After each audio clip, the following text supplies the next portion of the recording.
Daniel Carr had $3,100 to his name, a park bench in Marcus Garvey Park, and a wife who had stopped calling 6 months ago the same week his company collapsed, and she realized the prenup she wrote herself was airtight. 54 years old, suit unironed for 3 weeks, a man who had once housed thousands of working families, now watching pigeons land on the path in front of him like they owned it. Then a woman pushing a food cart stopped and said his name, a stranger. He was certain of it. But she knew. Him had known him for 10 years, from one sidewalk one afternoon. One moment he had handed her $200 and walked away without asking for a single thing back. She set a box of fried chicken beside him and said nothing.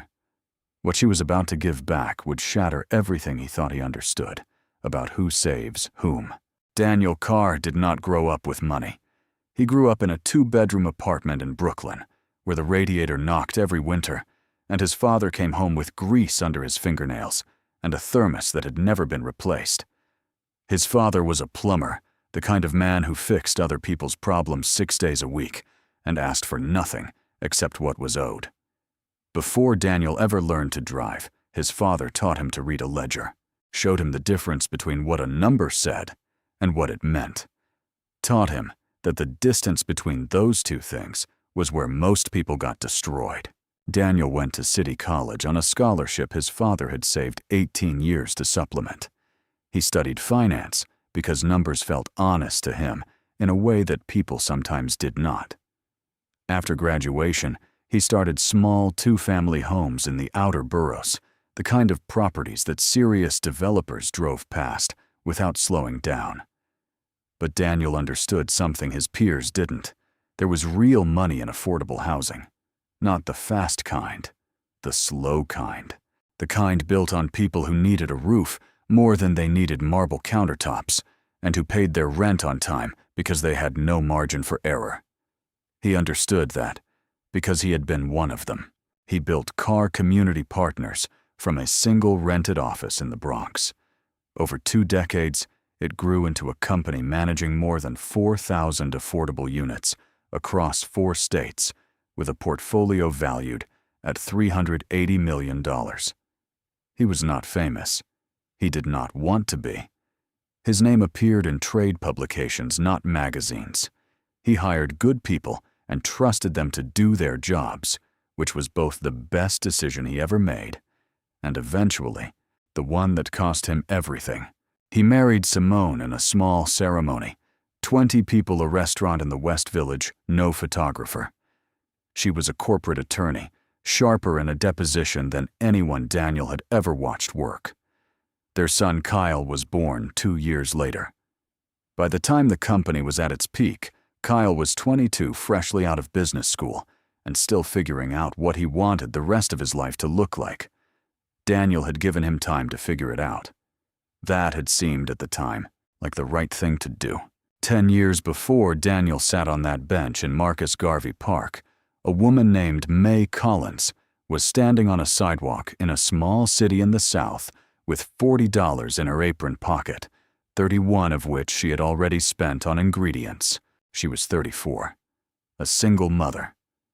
The cart in front of her held a 2-burner gas stove, a cast-iron skillet she had owned since she was 19, and a handwritten recipe on the back of a church bulletin, her grandmother's fried chicken, the kind that took 45 minutes and couldn't be rushed. Behind the cart, her daughter sat on an overturned crate with a coloring book, working through a page of horses, her stomach empty since morning. May had been at that corner since 6 a.m. By noon, she had sold 11 plates. She needed 30 to cover the next day's ingredients. If she didn't hit that number tomorrow, there would be nothing to cook and nothing to sell. And the week after that, she would have to make a phone call. She had been avoiding for 2 months. She was watching the street when a black car pulled to the curb. The man who stepped out was wearing a suit and carrying nothing. He walked straight to her cart, looked at the menu she had written on a piece of cardboard with a black marker, and ordered a plate without asking the price. He stood on the sidewalk and ate it the way people eat when they are actually hungry, not performing. leaning slightly forward, focused, finishing everything. When he was done, he put $200 on the table. May started to make change. He shook his head. "Keep it," he said. "Best chicken I've had in years." He walked back to the car. She watched it pull away and stood there for a moment, holding the $200, trying to decide if something had gone wrong. 3 days later, a lawyer called her. The man in the suit had retained him to pay 6 months of her vendor permit fees and the full cost of a commercial equipment upgrade, $14,000. No contract, no repayment terms. There was a handwritten note folded inside the paperwork. "Your food is worth more than what I paid. This is the rest." There was no name on the note. The lawyer gave her only a first name when she asked. Daniel. She did not know his last name for another 10 years. She built everything on that foundation: a proper kitchen, a second cart eventually, a small catering operation with 3 employees, and a client list she had put together by herself, one business at a time. She kept the church bulletin in a frame above her stove, not as a monument to him, as a reminder of what one decision could make possible when it was made without conditions. In 2018, Daniel hired Warren Finch as CFO of Carr Community Partners. Warren had 15 years of experience in commercial real estate finance. He understood capital structures the way a locksmith understands the inside of a lock, not just how they worked, but exactly where they could be opened. Daniel needed someone to manage the numbers, while he focused on the work, the projects, the communities, the contractors, the city agencies. Warren was by every available measure exactly the right person. What Daniel did not know was that Warren had a different understanding of the word manage. It started quietly. Beginning in 2018, Warren began redirecting development capital away from affordable housing projects and into luxury apartment developments hidden behind community-minded names.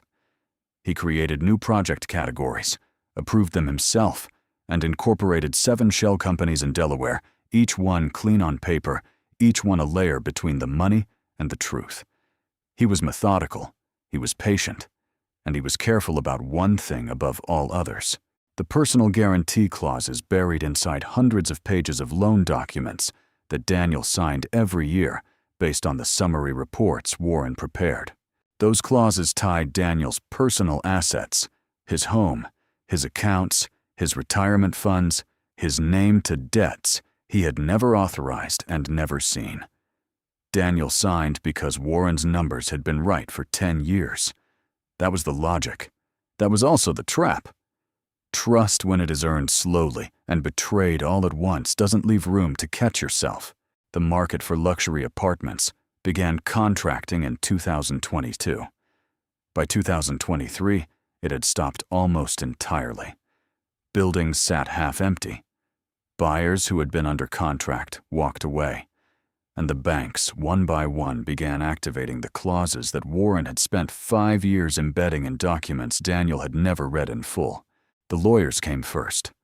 A conference room on the 43rd floor, a long table men in suits who had done this before and had learned not to soften the language.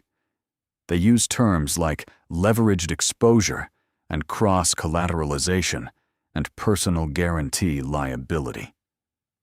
Words that sounded technical until they were translated into plain English, which took about 4 minutes. Daniel's personal assets were collateral for debts he had not approved, did not know existed, and was now fully responsible for. He asked about Warren. One of the lawyers set a document on the table.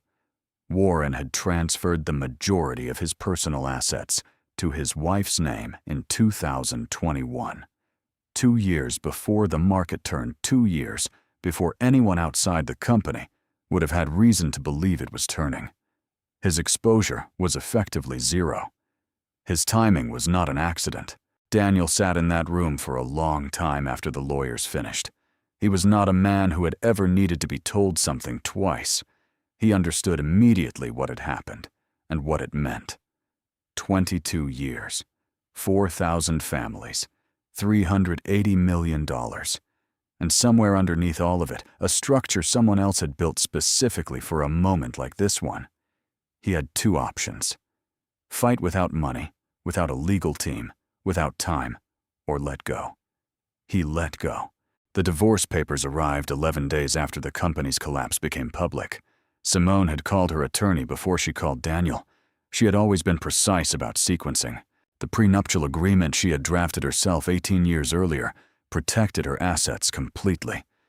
Her accounts, her investments, the legal partnership she had spent a decade building, none of it was reachable. She had written the document, and Daniel had signed it because he had trusted her the same way he had trusted Warren completely, and without reading everything twice. Their son Kyle called his mother first when the news broke. Simone had established an education trust for Kyle when he was 3 years old, $1,800,000 in her name alone. Kyle was 22 and had just finished an MBA and understood with the clarity of someone who had been trained to read a balance sheet exactly where the money was. He did not call his father for 4 months. Daniel left the house with one suitcase.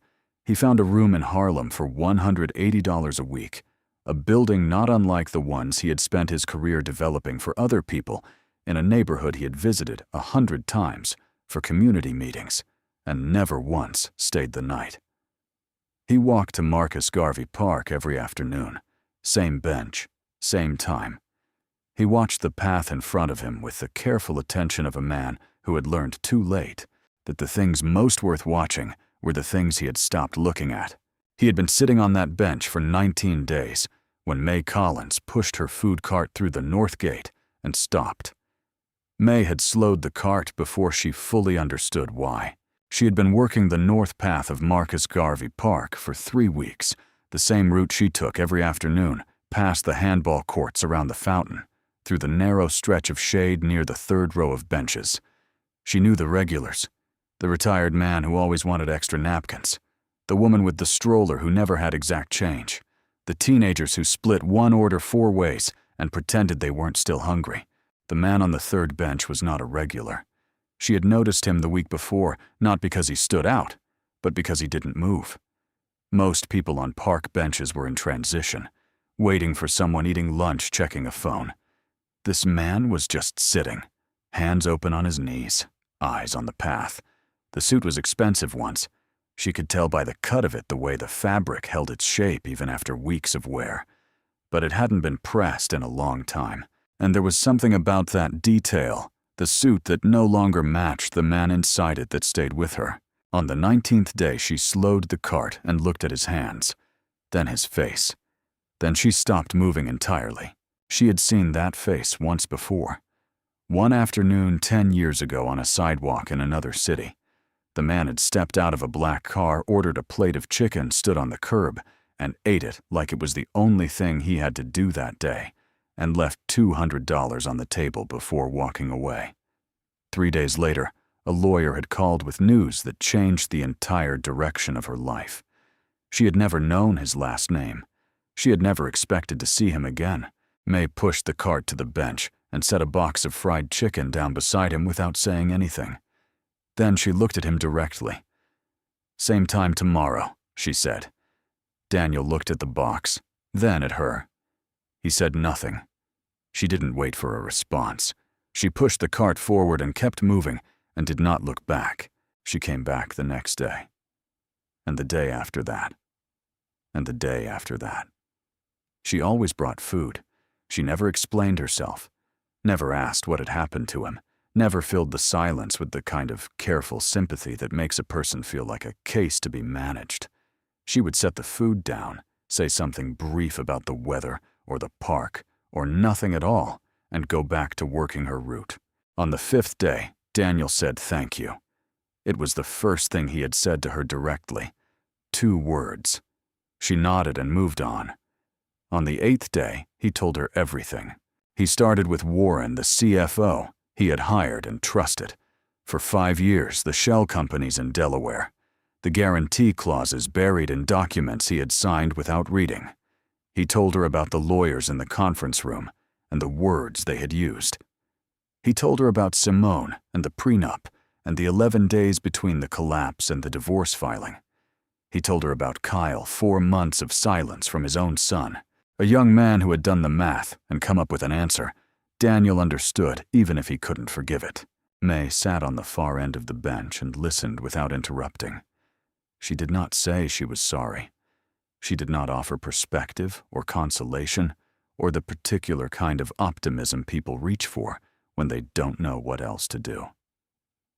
When Daniel finished talking, she was quiet for a long moment, watching a dog pull its leash tight across the path. Then she asked him one question. "Do you still have the company's financial records?" Daniel looked at her. "Why, Mew, do you have them or not?" He did. A portable hard drive sitting in the bottom of the suitcase in his room on 125th Street.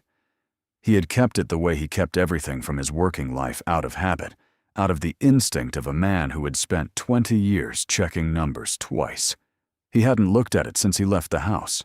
He hadn't been able to. May nodded slowly. "Bring it Thursday," she said.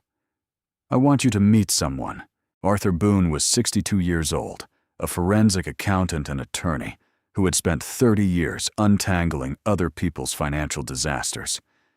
He ate May's chicken every Tuesday, always, the breast, always, with the mild sauce, always, with exact change, and had been doing so for 4 years. He was not a man who spoke unless he had something worth saying, which May had always considered his most useful quality. She brought Daniel to Arthur's office on a Thursday afternoon. The office was on the 2nd floor of a building on Adam Clayton Powell Jr. Boulevard, above a dry cleaner with 2 windows that faced the street, and a desk covered in files, organized in a system that was legible only to Arthur himself. He shook Daniel's hand, sat down, and plugged in the hard drive without asking for context. He read for 22 minutes without speaking. Daniel sat across from him and watched the expression on the older man's face move through several things: attention recognition, something that looked briefly like anger, before settling into the flat focus of a man who had made a decision. Arthur looked up from the screen. "This isn't bankruptcy," he said. "This is theft. The difference is prison time." He leaned back in his chair and explained what he was seeing.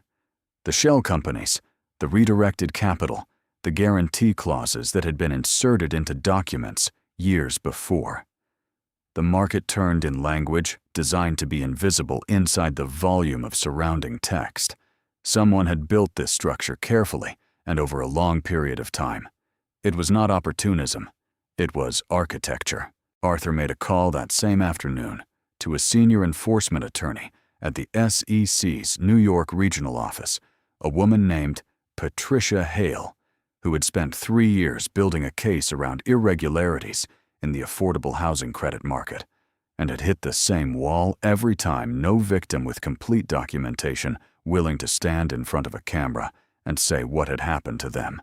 Daniel had the documentation, and after 8 days of sitting on a bench in Marcus Garvey Park eating food, a stranger brought him without asking for anything. He had run out of reasons not to stand up.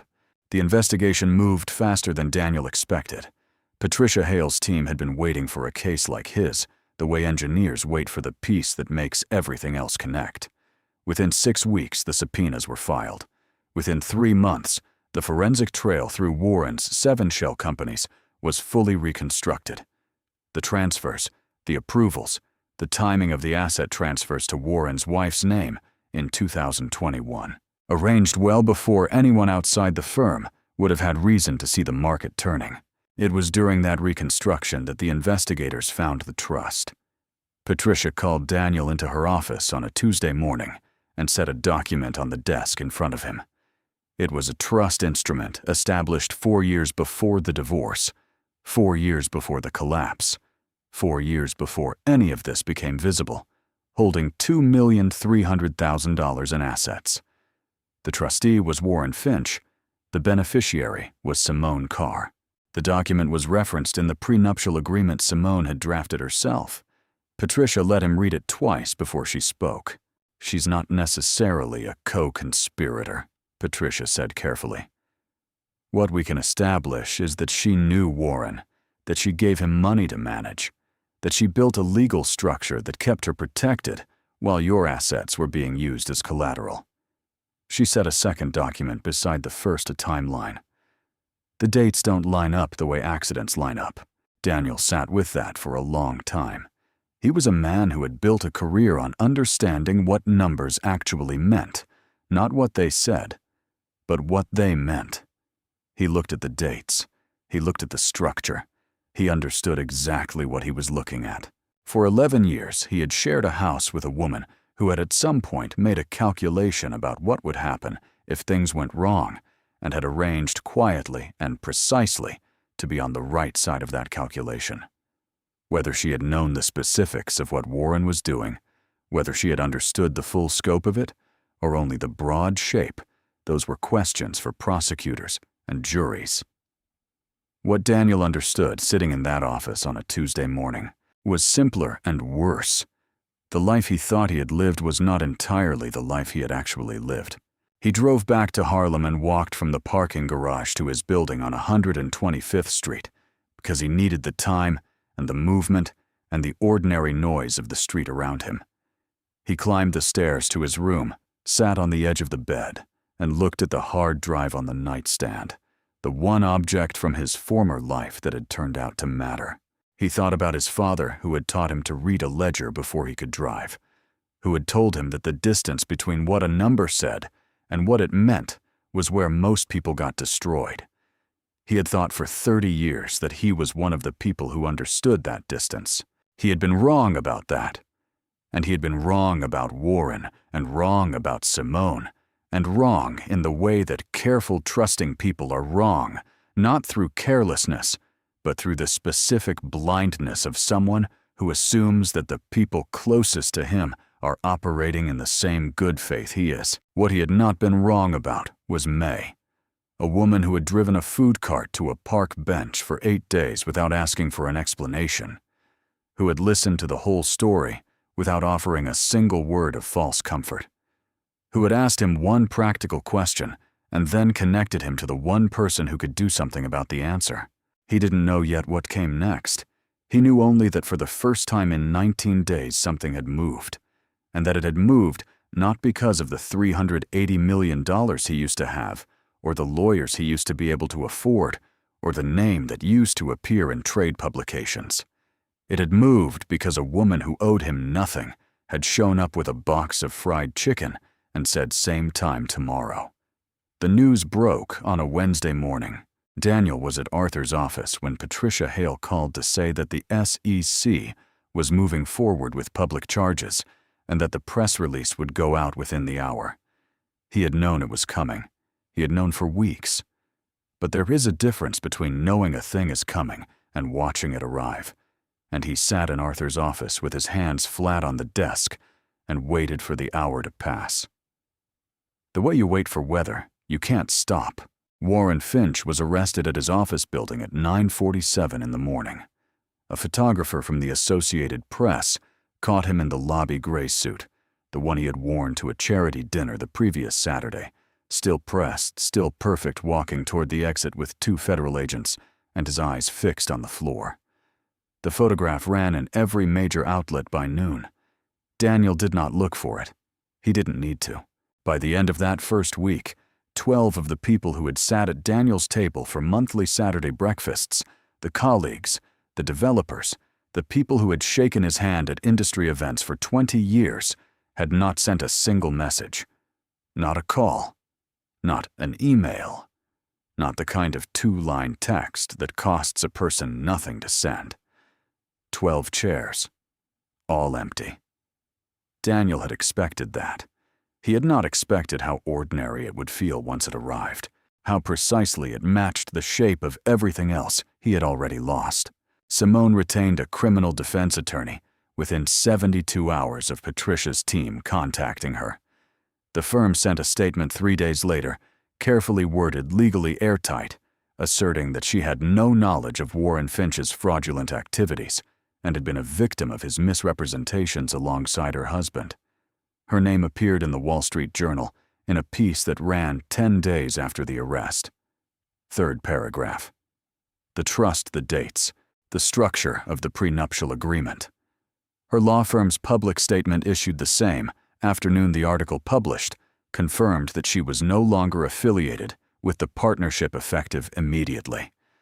Her license to practice law was suspended pending investigation. Daniel read the article once and put his phone down. He did not feel the satisfaction he might have expected. He felt something quieter and more complicated, the particular exhaustion of a man who has spent months carrying the weight of a betrayal and has finally set it down, only to find that the setting down does not make him lighter. It makes him aware of how long he has been walking with it. Kyle read the same article in his apartment in the West Village. He had a cup of coffee on the table that had gone cold, and a window that faced the street, and a phone he had been picking up and setting back down for 4 months without calling his father. He read the third paragraph twice. He looked at the dates. He was 22 years old and had a graduate degree in business and understood balance sheets the way his father had taught him to understand them, not just what they said, but what they meant. He sat with the phone in his hand for a long time. Then he set it on the table and looked out the window at the street below and understood, with the specific clarity of someone who has been wrong in a way that cannot be made smaller by thinking about it differently, that the calculation he had made 4 months ago had been wrong from the beginning. He did not call. He was not ready to call, but he stopped not calling for a different reason than before. Arthur reached Daniel by phone on a Tuesday afternoon, the same Tuesday ritual, the same chicken, the same exact change, and told him to come to the office. Daniel walked the 12 blocks instead of taking a car. He had been walking everywhere for months. It had started as economy and become something else, a way of being in the city, at the speed of a man who had time to look at it, which he had not been for most of his adult life. Warren Finch was convicted on 23 counts of securities, fraud, wire fraud, and breach of fiduciary duty. The total damage across all victims, investors, municipalities, the families who had been waiting for affordable housing units that were never built, was $180 million. The asset recovery process, once the shell companies were unwound and the accounts in Warren's wife's name were traced and frozen, produced a partial return for each victim proportional to their losses. Daniel received $23 million, not $380 million, not close to $380 million. $23 million from a forensic accounting process that had taken the better part of a year and had required him to hand over every document he had carried in that hard drive, every record he had kept out of habit, every number he had saved, because he was the kind of man who saved numbers. Arthur told him the recovery percentage was higher than any financial fraud case he had worked in 30 years. Patricia Hale told him the same thing with different words. Daniel nodded and thanked them both, and walked back down the stairs to Adam Clayton Powell Jr. Boulevard and stood on the sidewalk for a moment, with his face in the afternoon sun. $23 million. He ran the number the way his father had taught him, not what it said, but what it meant. What it meant was that he was not starting over from nothing.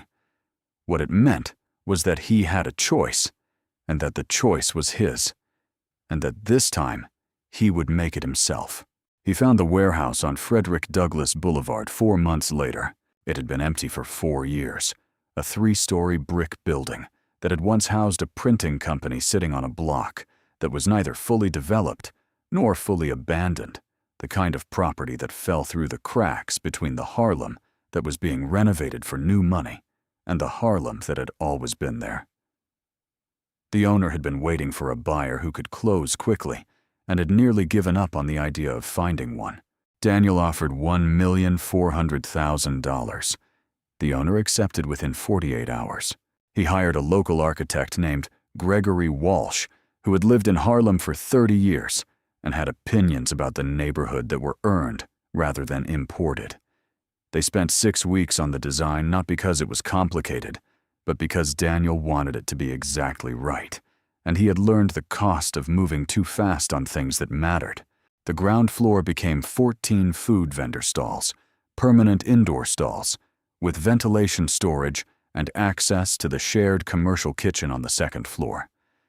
The commercial kitchen was built for small operators who had health department licenses, but not the equipment.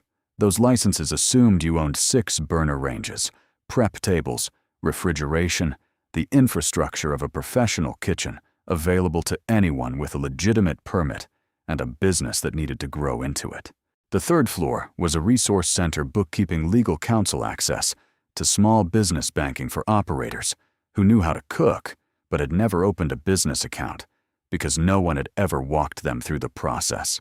Daniel had spent 22 years building housing for people who needed it. This was something smaller. It was also something he understood more personally than he had understood anything in a long time. He named it the Carr Community Kitchen, May's name first. He had told her that from the beginning, and she had told him it wasn't necessary, and he had told her it was not a negotiation.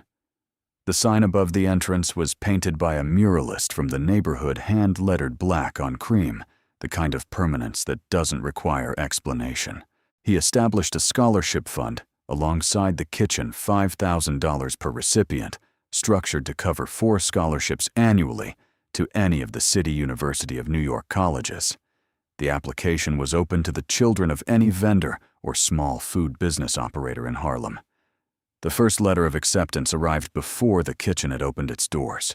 It was sitting on the prep counter in May's stall on a Tuesday afternoon, a letter from Hunter College Biology pre-med program addressed to May's daughter, who had been sitting on an overturned crate with a coloring book the day her mother had $40 in an apron pocket and needed to sell 30 plates to make it to tomorrow. The letter was propped against a salt shaker next to the building plans and May's grandmother's recipe, which she had brought from the frame above her stove in the south and put up in the new kitchen on the first day she got her keys. Daniel picked up the letter, read it, set it back down carefully. "She's going to be a doctor," he said. May was checking a burner. She didn't look up. "She's been planning that since she was 8, she said. "I just needed to make sure I was still standing when she got there." The kitchen opened on a Saturday in October. The block was full by 9 in the morning, vendors setting up their stalls, a line forming at the door. Before it was officially open, the smell of oil and spice and bread moving through the air in layers. Gregory Walsh stood near the entrance with his hands in his pockets, watching the building do what he had designed it to do, which is the quietest satisfaction an architect can feel. Arthur Boone arrived at 10 with exact change and went directly to May's stall. Daniel was in the back kitchen, white apron sleeves rolled to the elbows, flour on his hands, learning the particular physics of lowering chicken into hot oil without burning yourself, which May had been teaching him in stages for 2 months, and which he had not yet fully mastered. It required patience and a specific angle, and the willingness to trust the temperature of the oil rather than your own instincts, all of which were things he was still working on. He heard the front door open and close several times. He heard voices layering over each other, the particular noise of a room filling up with people who have somewhere to be and something to do. He did not look up. Then May at the stall counter went quiet. Daniel glanced toward the front. A young man was standing just inside the entrance, looking at the sign above the door. Tall jacket over a button-down, the careful posture of someone who had rehearsed being somewhere and then arrived and found that the rehearsal hadn't fully prepared him. He stood there, reading the name on the sign, Carr Community Kitchen, and then he looked into the room. Kyle had not called ahead. He had not sent a message.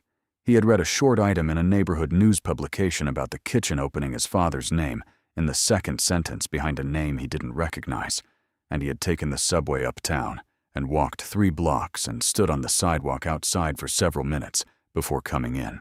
He found his father behind the counter in the back kitchen, tongs in hand, flour on both forearms, watching a cast-iron skillet, the way May had taught him, with attention, not anxiety.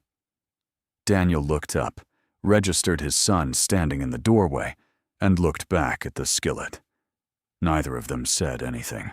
Kyle stood in the doorway for 2 full minutes. He looked at his father's hands.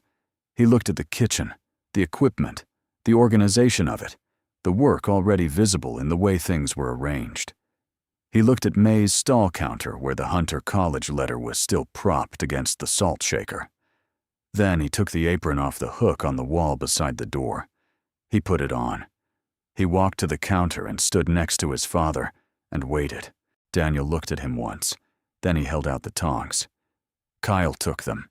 They worked side by side for the rest of the day, lowering chicken plating orders, wiping down the counter, restocking the prep station when it ran low. May watched them from her stall without comment. She had seen the shape of this kind of repair before, the kind that happens. Not through conversation, but through the shared weight of work, 2 people standing in the same place, doing the same thing, staying until the thing is done. She recognized it as something that could not be rushed and did not need to be. The kitchen closed at 8. Daniel and Kyle cleaned the prep station together, wiped down the surfaces, covered the equipment. The last light in the building was the one above May's stall, which she turned off herself before locking the door. Kyle said goodnight on the sidewalk outside. He did not apologize. Daniel did not ask him to. There are things that can be said, and things that can only be done. And the Carr man had always known the difference, even when they forgot it for a while. Kyle walked toward the subway. Daniel watched him go, then turned and walked the other direction toward 125th Street. He still lived in the room he had rented for $180 a week the day he left the house. He had been offered larger places since the recovery. Arthur had mentioned a co-op in a building 2 blocks from the kitchen. Gregory Walsh had said something about a brownstone rental near St. Nicholas Park. Daniel had not made any of those calls yet. He was not avoiding them. He simply had not decided what he wanted, which was a state of being he had not allowed himself in a very long time, and was learning slowly to treat as something other than a problem to be solved. The room was on the 4th floor. It had one window that faced the back of the building across the alley, a radiator that knocked in the winter, the way the one in his childhood apartment had knocked, and a desk where he kept the hard drive, and a notepad, and a cup of pens that worked, and one that didn't, which he kept meaning to throw away. He sat at the desk that night and did not open the hard drive. Simone did not come to the opening. She did not call. She was somewhere in the city in an apartment with 12 empty chairs inside a story that had not ended so much as stopped being told, in the same place his was being told.